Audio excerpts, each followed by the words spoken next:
The video of the last time we did Waiting for Godot as a dramatized play reading. So we had the books in hand and we were doing it. Now the first part of it has been erased, as you can see. That's why you're only hearing the sound part of it. But then soon the thing will come on. I'm going to be letting this thing play behind me as I give the lecture, so you have something visual to be enjoying yourself with. This is to emphasize that this is a play, and the only way you can really experience it fully is to actually attend a good production of Beckett's Waiting for Godot. So today I have to give a lecture on it, so I'll be giving the lecture according to the fly sheet you have with you. But in the background, you'll be seeing how a play reading can be made interesting, and when it was done previously, used to do it every year, students used to really relate to it well. And here now we start to have the... And what of it? It's too much for one man. On the other hand, what's the good of losing heart now? That's what I say. We should have thought of it years ago, in the 90s.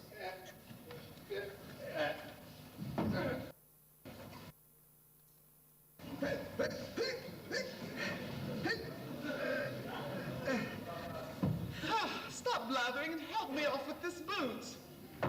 Hand in hand, from the top of the Eiffel Tower, among the first. We were presentable in those days. Now it's too late. They wouldn't even let us up. What are you doing? I'm taking off my boot. Did that never happen to you? Boots must be taken off every day. I'm tired of telling you that. Why don't you listen to me? Help me. It hurts? Hurts? He wants to know if it hurts. No one ever suffers but you. Oh. I'd like to hear what you say if you had what I have. It hurts? Hurts? He wants to know if it hurts. Huh. Well, you might button it all the same. True. Never neglect the little things of life. Well, what do you expect? You always wait till the last minute. The last minute. Hope.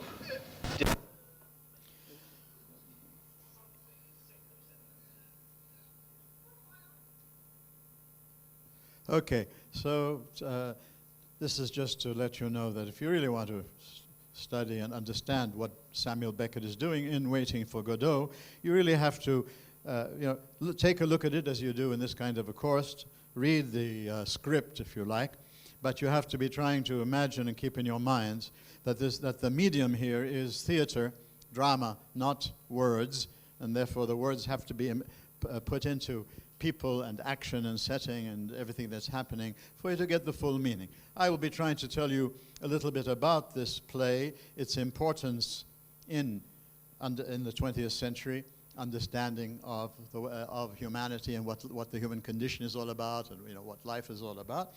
So basically, let me just start with a few facts.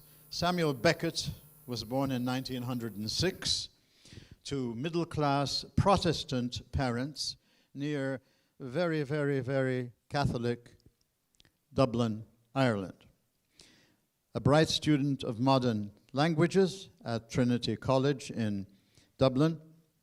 Upon graduation, he taught at the prestigious École Normale Supérieure in Paris between 1928 to 1930, returning to Dublin to hold the position of assistant lecturer in French at Trinity College. 2 years later, he left an academic career to travel around Germany and France until in 1937, he decided to settle down permanently in Paris. During World War II, he joined the French Muqawami, the French Resistance, working near Avignon as an agricultural laborer. After the war, he settled back in Paris and decided to write in the French language. Thus, many of his most famous works, including Waiting for Godot, were initially presented in French, later to be translated by himself into his mother tongue. This is very important because he said that if he was writing in his mother tongue, he'd sort of, get into cliché writing and automatic writing, whereas by having to do it in French, he had to think more when he was writing. That's why he chose to use the French language rather than his native English in doing many of these things. In 1959, Trinity University bestowed upon him an honorary doctorate in letters, and in 1969, he was awarded the Nobel Prize for Literature, and what they said about it was, quote, "for writing which acquired its elevation in the destitution of modern man." Elevation in the destitution of modern man. He has written important novels, poems, short stories, in addition to plays and mimes for stage and radio. He died in 1991. For more detailed biographical notes, I'm not going to waste time in this lecture to give it to you. You can find that easily on the web nowadays. So now let's see what I can do for you with the actual lecture that's detailed. The main points are detailed on your fly sheet. First of all, the fly sheet is the outline of it. Main points I'll be handling. But if you take a look at the other side of it, does anybody recognize it? Has anybody seen this before? What is it? All right, it's Picasso's Guernica, one of the most famous and influential pieces of art in the 20th century. So you should see it properly in color, and you can do that now on the web. You can find out. You can just get Guernica. But if you take a look at it, one of the main things about it is that it's not easy to understand. What's this all about? He was where he was in at the time of the Spanish Civil War, and this is what he produced at that time. Right? An artist tries to produce something that will communicate to us something of what the artist was experiencing as an artist, not just as an ordinary person, but as an artist who has developed their skills of expressing things that most of us cannot express. So if you take a look at this, primarily, one way of understanding it, and those of us who've been living in the world for the last 20 years, at least, or maybe more, and certainly if you lived in the Lebanese Civil War, this is, one thing you can see in it is the absolute uselessness of war, the destruction of war, how it fragments absolutely everything. So we have to take a look at it, and this helped people to start to develop more and more, everybody, because it became common to look at it for many, many people, not just for the elite artists. But this was one of the things in the 20th century that helped people to open up to all areas of art, all types of communication in art, away from the representative, the documentary, the photographic, the tape recorded, all right? But to take a look and see if you can try to understand life through symbols that require you to do much more looking, getting into it, but the proper one, not this sheet. Trying to see, trying to see, can you get into the mind of the artist? What was that artist trying to present? So it presents us now with one of the two things I want to focus on in terms of situating Waiting for Godot. So at the end of the 19th century and the early 20th century, there were these revolutions against art as being something just simply representative. You want a picture of me, well, can you get an artist to draw a proper one of me? Well, you can do that with a camera, all right? But an artist who takes a look at me, and especially if they know me, can present me in a very different way than what you're seeing. If they admire me, they can sort of present me that you'd recognize me, but in a situation where it would invite you to admire, respect, look at this person. Or if the artist didn't particularly like me or could see me as I really am, he could present me in sort of like a horrible monster or just a decrepit old creature or something like that. So art is always interpretative, so that even what we call representative art is already an interpretation of nature. It's not just a photograph. And even now in photography, the photographer's art comes into the way. So not everybody can take photographs the way a skilled and advanced artist in photography can take it properly. So in the world of art, there was a revolution against art being something just sort of, documentary. And especially this was allied to the growth in interest in scientific works and scientific approaches to things, which always tended to move into sort of a kind of a deterministic mode, cause and effect, cause and effect, cause and effect. There's no room for the human, for human freedom, for human emotion, for human, the subject. Not subjective, meaning something that, can only, just for me, but something that a subject can grapple with and understand with. A human as subject, not just a human as object of a picture, but the subject of doing this. So we got into this division that came to be called realism versus anti-realism, just in the most general and simple way for you to understand it. Representational versus presentational. You represent something as it is.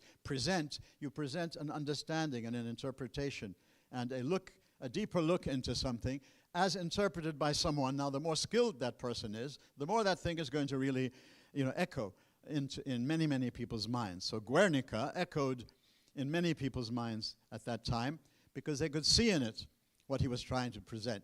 His apprehension and his communication of the horrors of civil war, of the uselessness of it, of the fragmentation that it develops, etc. That's one way of looking at Guernica. But this art, that's so. Waiting for Godot, in the world of theater, came along those lines. When you read it, you won't understand anything in it, unless you've already studied, you know what it's all about. But if you just pick up the book and read it, you won't understand much at all. If you attend the play without understanding what it's all about, you might come out with how some people first received it. It's 2 acts. So one critic in London wrote for his newspaper the next day a critique of the play, and he said, nothing happens twice, 2-act play. Nothing happens twice. So that's one way. If you just read it simply as it is, you might say, okay, I'm reading all this, and then, so what? Where does it, what's it leading me to? Right?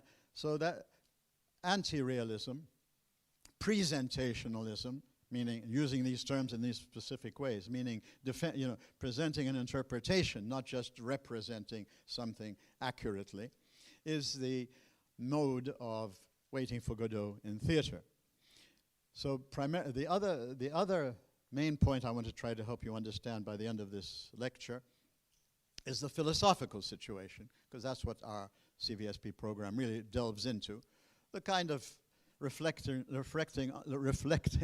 on what the meaning of life is in the broadest philosophical mode, because philosophy can mean many things, but in the broadest mode, that's what we do in CVSP, from Gilgamesh to Hawking and to on beyond. So in that world, in the 20th century, what became important was a philosophy came to be called existentialism. But existentialisms, many forms of existentialism, really primarily presents you with a mode, a philosophical approach, not a conclusion. So you can use an existential mode and wind up being an atheist, being a believer, being a whatever. That doesn't matter what your conclusion is. It's the mode, a non-speculative, a non-abstract, a non-theoretical mode of relating to life with the fullness of your mind. So existential means the full use of mind, the full use of knowing how to do philosophy as it traditionally is being done, but now knowing how to incorporate into what you want to learn about life, your life. You remember what Nietzsche had said, every philosophy is the autobiography of the philosopher, meaning you can't really grapple with something serious that's telling you something about your life if you don't know where it's coming from, if you don't know the context, and if you don't know the context of the person doing it. So existential means you have to bring in as much as you can of the biography, of the experience, of all this, and relating it to the experience of your own life, and testing what's being told you about you by testing it in your own life, in your own relationships, and what you're seeing in the world happening to you. So existentialisms came up in the 20th century. Now, this is a representative of absurdity, absurdism, philosophy of the absurd. Now, what's the relationship between the two? I think that's a very important point I want to try to clarify today. Existentialists start off with what the absurdists give you. So if you want to understand existentialists in the 20th century, you start with this. You start with what Beckett is giving us in his theater of the absurd. All right? Once you've understood what is meant by absurdity, and when you see it concretely, not just as a definition, and when you start to relate it to things you're experiencing in life and things that are happening, all right, you start to understand at least a little at the beginning level of what could it possibly mean if you really believed the world had no meaning. Absurdity, absurd, is deaf to you. There's nothing in this universe that really connects to a human being in a serious way.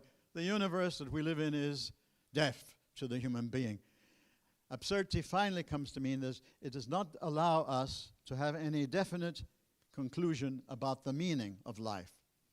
Absurdity. And that's what this play is trying to present to you through the play. What existentialisms do is that they say that's the starting point. Once you understand that the challenge, this is a challenge, not a final conclusion. Nobody in the 20th century can continue to go on and try to seek wisdom or hikmah, or truth, or the meaning of life without facing this reality. The world we live in the modern period, in the 20th century, allows us to think maybe this world is crazy. World War I, the most educated people in the world, the most advanced people in civilization, eating away at each other, killing millions of people, and for what? All right? Capitalism, oh no, that's going to bring in the best possible life in the world. 1929, the crash, all right? Capitalism showed its true face in that it can go very nice for a while, and certainly for those who are benefiting from it, but you never know, at what moment capitalism will simply crash, and with it will crash a lot. So capitalism is not the savior of the world, as capitalists were trying to present, all right? Socialisms, same thing, right? Marxism already, by the time he wrote this, had taken over Russia and had just begun to take over China. And already you saw all the miseries that this brought to the Russian world in the name of Marxism, in the name of great socialism. All right? There's just nothing that seems to be working in this modern period. And so perhaps the best, the most intelligent, the most rational, the most concrete conclusion we can have about the world, very simply, is what we're getting in Waiting for Godot. All right? We do things, we try, we convince ourselves this is important. We do lots of things, activities, but there's no action. Action means purpose. You're going somewhere, all right? So the two acts of this play simply give us, and if it's done well, a very interesting play, great fun, comedy, all right? But a tragic type of message through the medium of comedy. So he calls his play a tragicomedy. But don't look for a definition, please. Whenever you're doing something serious, take a look and see how the person is using these words. Because every thinker uses words, but to give them the meaning they want to give them. All right? And so he's using the term tragicomedy, meaning the mode is comedy. If it's done well, you'll enjoy it. Right? You have lots of laughs and lots of, very interesting. If it's done poorly, of course, that won't happen. But the proper handling of this is to take him seriously. This is a comedy. But the message that comes through it is more like a tragedy. So what is it? What is life? Is life a tragedy or is life a comedy?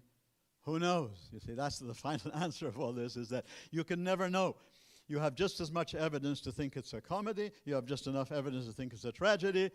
And it would be nice, you see, you'd have certainty. If you knew life was a comedy, what life means is that life is positive. Comedy, by the way, does not mean ha, ha, ha. Comedy means that no matter how bad it might seem, there is hope and that you can reach something there. And so human effort is worthwhile because we can reach something great. In tragedy, it's the opposite.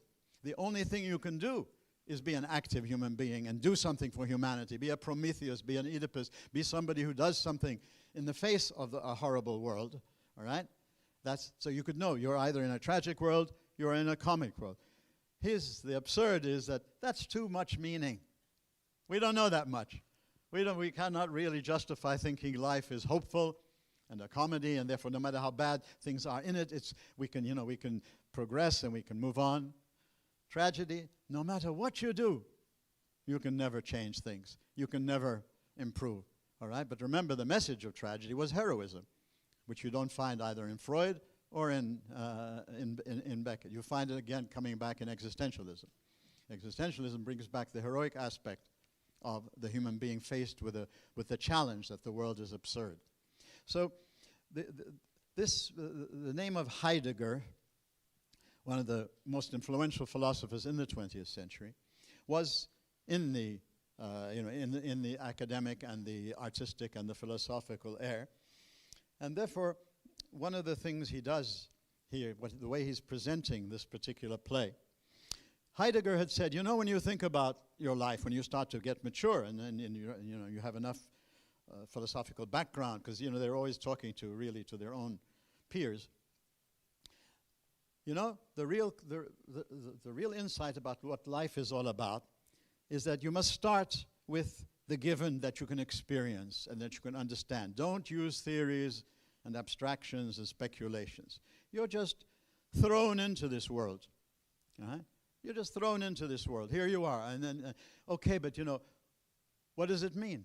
Where did I come from? Where am I going? What's meaning? What should I live for? What's destructive? What's constructive? All these questions, don't start with them. Start with facts. Start with experience. You're thrown into the world, right? And this is one of the main things you're going to get in this play. They're just thrown into wherever they are. And so in the conversation with one another, we learn nothing. Where did they come from? Who are they? What are they doing? Why are they there? Where are they going? All right? You just get human beings interacting with one another in a way that's fun and that's, different and varied and all this.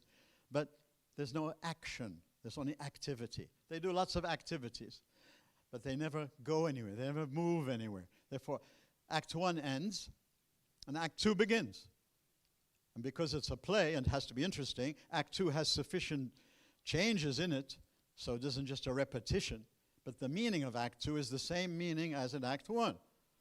And therefore, if you had an Act 3, it would be boring, all right? The two acts give you the point.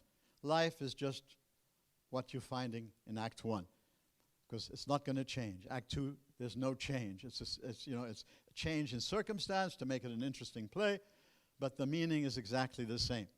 So, and what happens? The net result of both is we know nothing with certainty. So let me try now to do it a little bit more specifically. But first of all, remember those two things. How do you present things in an artistic fashion? Simply by the photocopy type, a documentary of that, or don't you leave that to the other fields? Art should take a look at what everybody else is doing in this kind of way and try to go into something that these things don't do. Try to go into the subject aspect of our humanity, all right? We are subjects, not just objects. Okay, in science and all of that, we study things as objects. But to study the human being as a subject is not that simple. It requires life and experience, and you're much less likely to get, if you do it properly, to become dogmatic. You understand better that life is so rich that there are some things you can all have in common, of course, or we wouldn't have a common society or common anything. But in terms of, the ultimate meaning of a human being, it can be so diverse. It really does depend on what you do and how you respond to life. If you just respond to it passively and just wanting to get everything, and if you think you're the center of the world, everybody needs to serve you, you'll get one kind of result. If you take a more sort of a heroic from the and Prometheus and Oedipus and all the people who have given their lives so that humanity can progress, all right? Plato's philosopher, I think, going back down in the cave, if you took that, then you're in a very different understanding of. So you are creating yourself. This was the existentialist starting point. That once you understand what life is really all about, And you get away from the constraints and the prison of thinking you're just a developed computer so you can understand everything through science, and you don't even know what science is, but you just, believe it. The latest cliches that Nietzsche would be attacking today if he lived in the world today, all the things that have become the cliches of your world today. Once you go beyond that, you're in the world of freedom. You're in the world of indecision. You're in the world of there aren't simple answers.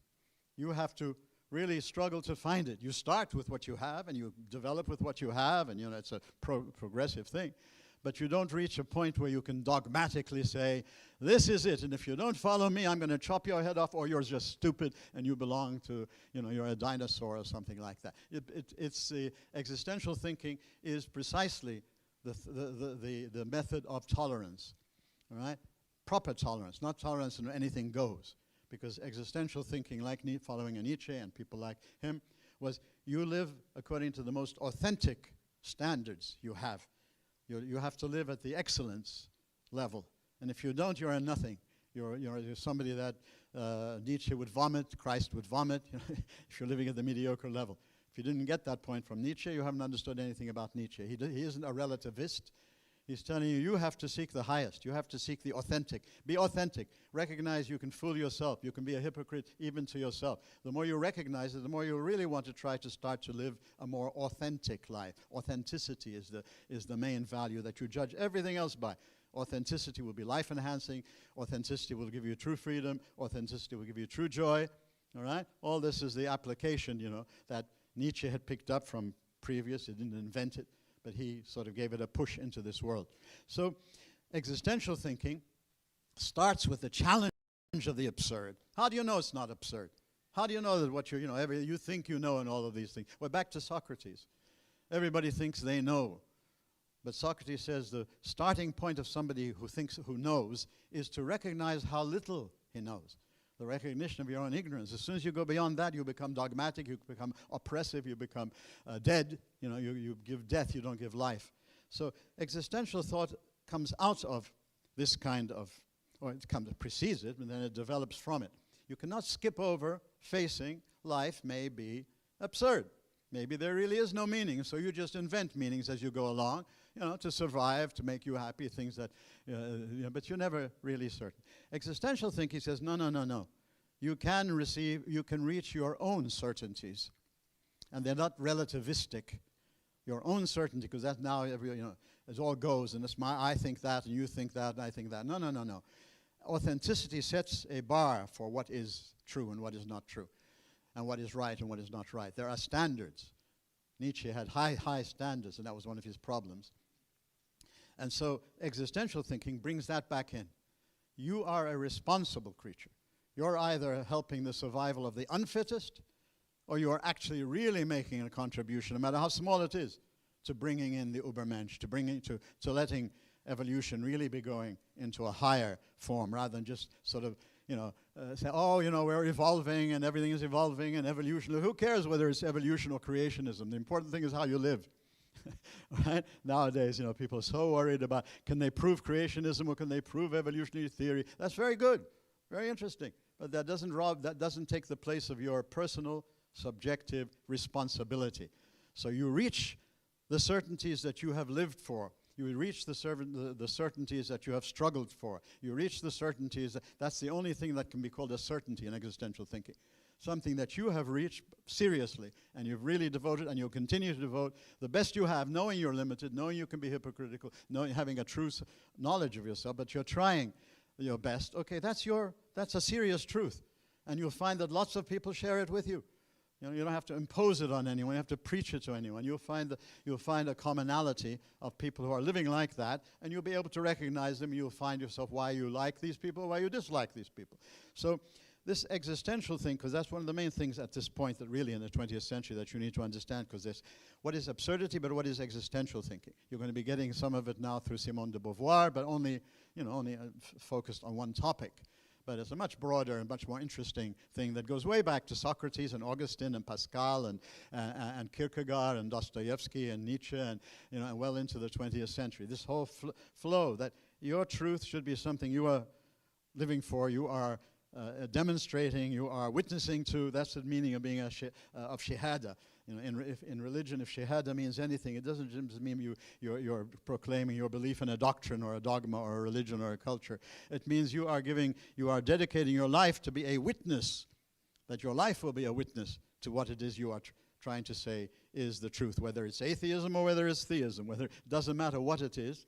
You know, what unites humanity is that they can search for authenticity, and the more they realize that, the more they realize how inauthentic you can be, mauvaise foi. You have a bad will. You pretend to be so, and you can even convince yourself you're doing something good, but you really know that you're doing this just for maslaha, or just to fool somebody. You know, okay. So getting now back to this particular play. All right. So I've given you the number one biographical notes in Sam Beckett. The headaches and Rorschach test and Peter Sellers' meaning of the title of the lecture is, he himself says about the play that I just put it out there. If you want to get headaches trying to interpret it, and because some people started interpreting it as a Marxist allegory, a Christian allegory, a this allegory or that allegory, and you're trying to bring it back into one system.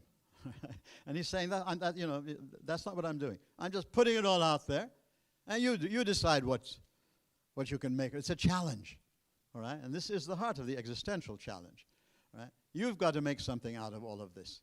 Whatever you get out of it, use it to think about your own life. Use it to compare it with things you think of in your own life or relationships with others. Use it as a wake-up call to use your mind, to be authentic, to recognize your own inauthenticity. Don't look to me, Samuel Beckett, to give you the truth about anything. I'm putting it out as a challenge. The challenge, I've been trying to explain to you, is that maybe life is absurd.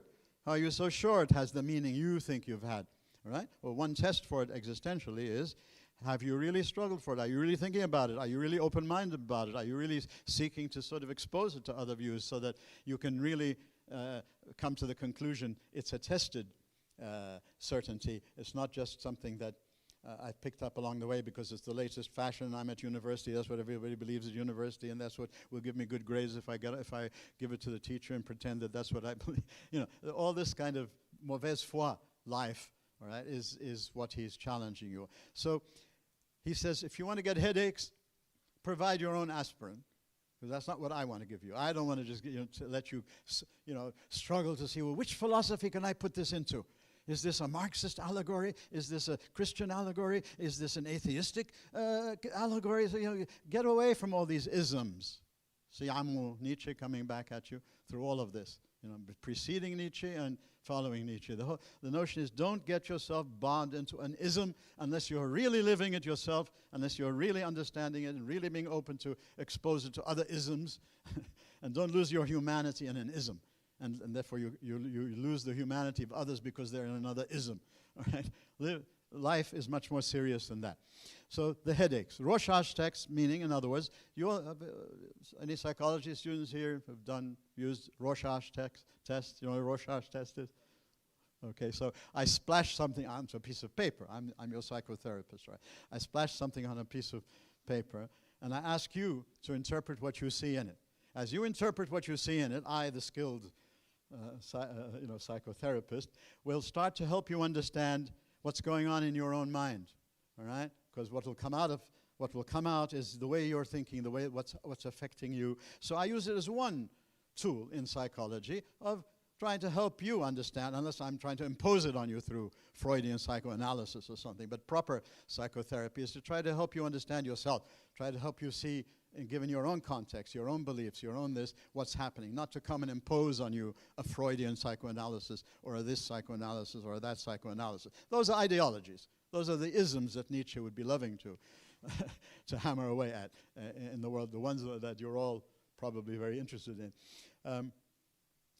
This is the meaning of the Rorschach test. And Peter Sellers, if you have time to watch a movie, and should still be available, there was a movie called Being There. And Peter Sellers is one of the great actors of the 20th century, and he's Clouseau movies and Pink Panther movies, and he adopts an Indian And so he was, oh yeah, I'm going to get some birdie num num, and oh, they're very fine, they're very nice. So where he portrays, people of different, he plays many different parts. But in being there, he plays a very challenged human being, who, he doesn't have nothing obvious there, but there isn't much up here, and so he's just thrown into the world. What happens there in that the people who are taking care of him die. When they die, he has no one to take care of him. And so they want the owners of the house want the house, so they kick him out. So this is where he's thrown into the world. He's thrown out into the world. All right? People start to meet him. He's nice enough, he appears nice enough, he appears, you can't tell just from seeing. And they all start to read into him. He makes a few comments here or there, and they all start to sort of, oh yes, yeah, well that's what I think too, or this, without ever realizing what the person's really saying. And so little by little, he goes up the social ladder until he becomes President of the United States of America. All right, he has nothing up here. All right, he's just the product of people reading into him what they want to see. See, nobody listens, nobody really has empathy, nobody really tries to understand someone. You meet someone, you just want to see what you can get from them that, that ties into what you want to think. And so you don't take the trouble to understand. So in exposing this kind of thing, in the Peter Sellers movie, he winds up being president of the United States of America. And this is well before Trump. I didn't mean that. That's just a joke. All right, but nobody smiles, I see. Okay, but he becomes there. So this is the point of one way of understanding what Beckett is telling us. We don't have to believe him, but telling him, this is how you should look at my work. It's just there. Now you read into it what you want to find in it. All right? And that's what my play is all about. My play is all about you looking at all of this, and you make what you want of it. So it's like it's a do-it-yourself play. Therefore, there's no clear characters. 4 people are the main ones. There are 5 altogether. Vladimir and Estragon are the first 2. Yeah, the 2 there, they're still there. The third one who's sitting over here now is Pozzo, and the one he comes in like his donkey is Lucky. All right? These 2 represent all relationships. So now we're looking at it from a symbolico-allegorical lens, and that's where it fits in the world of art and all of that. Looking at it with that lens, we see that they represent everything that is equality. Friends in the past, students and teachers, now the students are the masters and teachers are the slaves. But whatever you can think of as a relationship of equality, all right, friendship, whatever, that's what they represent. So as you watch what happens with them, of course, what the product of it all is, because I don't have much time, I'd like to have much more time. I wish we could just see the whole thing and then comment on it. But basically, what he's trying to tell you, to challenge you with, is that nobody understands anybody. All right? We live together because we don't want to be alone. We don't really ever understand each other. There's no real communication. Language, the medium, has broken down because they use language, but they don't communicate anything to each other, all through. The way he sets the play up is precisely that every aspect of the play presents to you this particular view. Humans simply do not understand one another. We barely understand ourselves. How can we therefore ever conclude that I know something about the meaning of life? There's no understanding. Language, we use it, just to keep going for survival purposes and all this. But to understand communication, the universe is sourd, and we are sourd. We are deaf to one another properly. So that's represented through friendship relationships. The other 2, the master and the slave, represent all master-slave type relationships. Today, I would say student-teacher. Students are the masters and teachers are the slaves. We have to be scared of what you think of us. All right? But please, I hope you understand what I'm trying to say. Basically, wherever there's an oppressive element in a relationship, or not just oppressive, wherever one has the control and the other one doesn't, Pozzo and Lucky are the 2 characters. So they represent, think of all relationships there are in the world, and boil them down to what these 2 represent and how they relate to one another and what is the nature of the relationship. all master-slave type relationships boiled down into Pozzo and Lucky and what they do, all right? And there's a fifth character, the boy, who comes in at the end of the play, at the end of each act, and then the end of the play again, the end of there are two acts. And that's where you think you're going to finally get some kind of a message to let you know what's going on, all right? What does the boy come in at the end of each thing? See, what are they doing? The only thing they're doing is waiting. Life is waiting because we don't have anything already, but we're waiting for something. And so they're waiting for Godot. What is Godot? Well, you know, when Beckett was asked, he said, if I knew what Godot was, I would have put it into my play. Now, he's not going to put himself, you know, he's not going to commit himself to any meaning of what it is. But Godot winds up being anything, think of this for yourself, anything that really keeps you motivated, anything that keeps you from committing suicide, anything that commits you to still think and still believe that maybe, you know, by waiting something will happen and we will get something. And that's the heart of the message of the play. The heart of the message of the play, and that's why it's called Waiting for Godot, that's what life is all about, waiting for something. So it's neither hopeful nor is it despair. Okay? If it was one or the other, you could at least say, you know, what life is about. If it's really so negative, well, then suicide might seem, you know, logical. If it's hopeful, then okay, you should, no matter what happens, you should continue to go on. But you can't tell anymore. You see, the whole atmosphere of the first half of the 20th century, and then it becomes more so, is very a confusing situation for humanity. All right, it's no longer the certainties of when you belong to one group or one thing or one that, and where there was more of a commonality in terms of what people believed in, etc. The 20th century sort of fragmented, not just in the Civil War here, but fragmented human relationships, fragmented human beings, all right? And so different people in the 20th century start to express this in their own way. Right? The absurdists in this kind of way, the existentialists by telling you, well, that's just a challenge. There is meaning, but you have to find it. There are certainties, but you have to struggle for them. So existentialism brings back the struggle in human life, the positive struggle, that there is meaning. You create meaning. If you don't believe in a God, well, you create your own nature. If you believe in a God, well, if you believe in any serious God, this God is not a serious God unless that's really what he wants humans to do. If he doesn't want humans to be in his image and likeness and be creative and active and developing and all of this, then why continue to believe in this God? So whether you believe in a God, and then also a lot of existentialists were Christian existentialists, following basically Kierkegaard and Dostoevsky and other people like that who were Christians, and the others were atheists. So it doesn't matter which you conclude. The point is, check yourself. Are you believing what you're believing because you're really making an effort to understand it? Have you really spent enough? Or you're just picking up the latest fashionable thing, you know, that becomes an idol for a Nietzsche to come and want to hammer away and knock down. So this is the play itself, basically presenting life in this kind of a way, reducing it to these four. The fifth one comes in and says, at the end, Godot apologizes. He can't come today. But you know, he will come tomorrow. Okay, so Act 2 opens up, and you have differences, you know, to make it a bit more interesting. It isn't just a photocopy, but the same meaning in Act 2. End of Act 2, the boy comes in. Godot says, sorry, he can't make it today. He'll come tomorrow, all right? In which language will I use today? I used to use Russian. In Russian, we always say, Bukra bil-mishmish. Have you ever heard that in Russian? Not even in Arabic anymore. So it's really, you know, Bukra, but Bukra, yani Bukra means it won't happen. رجال عندي بكره بدبر لك هيدي بترجع بكره ما بيعمل لك شيء. يعني بكره means I'm not going to help you. It's not going to happen. You know, bukra. So this is the meaning of it. If you're looking for something definite, a definite Godot won't come. That's why you need two acts, because if you had only one act, there are one-act plays. Rarely do you have two-act plays.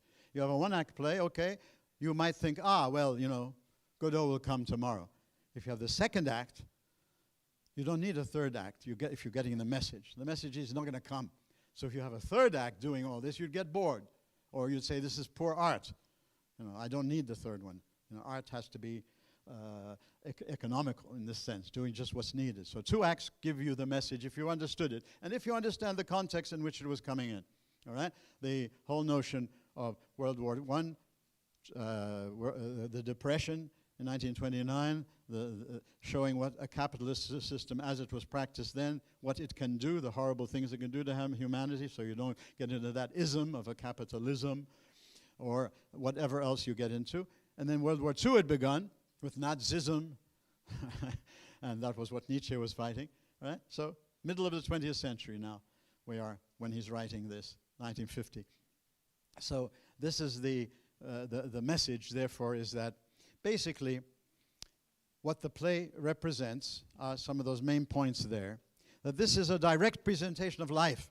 This is not giving you a philosophical sort of analysis. It's letting you experience it. So if you really attend the play and you really experience it properly and you come ready to understand, what you're supposed to get from this is the truth about life. That first quotation there is his own words, okay?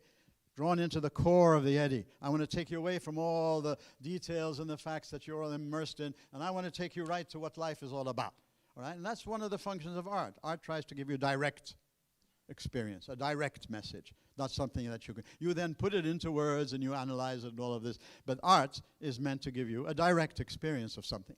All right? That's the genius of art. So that's what he says he is. And so we've had this in literature all through, Plato's cave, Dante's purgatory, hell and heaven, all kinds of symbolic meanings, meaning this is what life's all about. Beware of intellectual reductionism, of the complex concreteness of life. That's the point of all this. We're always, especially at universities, we're always tempted. This is the original temptation and the original sin when we give into it. that hits academic people all the time. Intellectual reductionism of life. Just because I can put it into a formula or I can do something like that, I think I have, I've said all things about. All you've said, Habibi, is the structure of it. You haven't told me anything about its effect. It's the way it affects humans, the way it affects history, the way it affects this. You haven't told me anything about that because you can't. That has to come in a different way than what your intellectual reductionism, when you think it's science and it's logic and it's khalas, it's the truth about everything. That's just that's the lowest level of human understanding for a Beckett or for the people in this 20th century. So the second part there, man is thrown into the world. So you can't start with a belief in a good God who's taking care of you. You get nothing from society because nobody understands anybody anyway. And you get nothing from humanistic values other than slogans for a Nietzsche to come and tear them apart. All right? Fraternité, égalité, fraternité, what are the three of them? You all know it. The French Revolution. All right? Fraternité, égalité, liberté, the three things there. All right? Wonderful. But then take a look at the French Revolution. See what they did. See they themselves, what kind of a witness were they to those slogans? All right? They used the guillotine more than anybody had ever used it before, and anybody who disagreed with them. So the humanistic values, they let us think there's something worthwhile, something is really going on. Democracy for the world.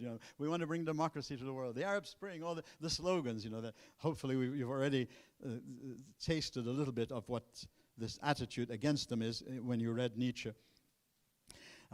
So in the beginning, therefore, what's the heart of our humanity? Solitude. We're on our own. Nobody understands us. There's nothing. That's where you start from. You don't end there. You see, you end there only if you stop with absurdity. It's a challenge. What's your answer to this question? Are we really so left out? Are we really so alone? In essence, at a metaphysical level, at an ontological level, because metaphysics is a bad word, alienation. There's no real fellowship, there's no real empathy, there's no real communication. Language is impotent. They use language, but nobody understands anybody. And I'm going to read that just a little bit because I never wind up doing it. Just to give you a bit of a taste of this, and if I don't have it with me, then that's here it is. Okay. This is Lucky's speech. This is the longest speech in the whole play. And to give you a sense of that there's paralysis, you can't really come to any conclusion from what he's saying. He gives you A and then not A. He gives you X and not X, and both have equal worth. So when you come to that long speech of Lucky, this is one of the loveliest things. Given the existence is uttered forth in the public works of Puncher and Watman of a personal God, quack, quack, quack, quack, quack, quack, quack, quack, quack, duck-like, quack, quack, quack. But qua means, a very legal language and all that. It sounds very good, you see, when you look at the qua, qua, qua. But quack, quack, quack, quack, quack. Outside time without extension, who from the heights of divine apatheia, apathetic, divine aphasia, no feeling, loves us dearly, with some exceptions for reasons unknown, but time will tell, and suffers like the divine Miranda. But those who are reasons unknown, but time will tell, are plunged in torment, plunged in fire, whose fire flames, if that continues, and who can doubt it, will fire the firmament, that is to say, blast hell to heaven. Oh, so blue still and calm, so calm, with a calm which even though intermittent is better than nothing, but not so fast, and considering what is more, that is a result of the labors left unfinished crowd by the academy,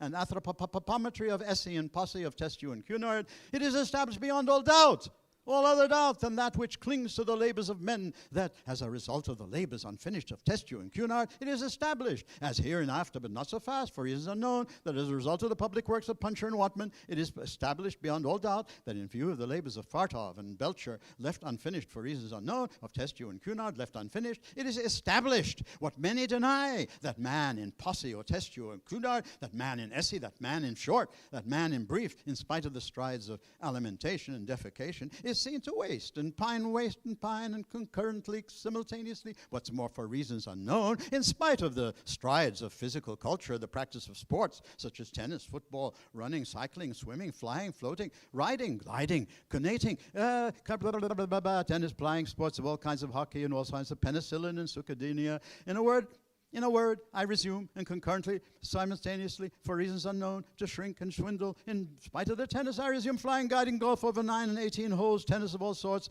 In a word, for reasons unknown in fecund. But, it goes on like this, a monologue, which represents symbolically, this is reason. Because Lucky represents reason, all right? And he has taught Pozzo how to think. But look at what has happened to reason, you see, as a god, as an idol. In the Enlightenment period. Reason is going to solve everything. What reason? The reason you've packaged reason into by reducing it to just what you think reason is. All right? Well, this is what reason is. Sounds good, impressive. You see, if I had more time to do it, but it's said in sort of legal language, as if it's clear, and he's setting up an argument and reaching an ending, full of stuff, but no meaning. Right? Fadhi. Nothing. Okay, just jaja.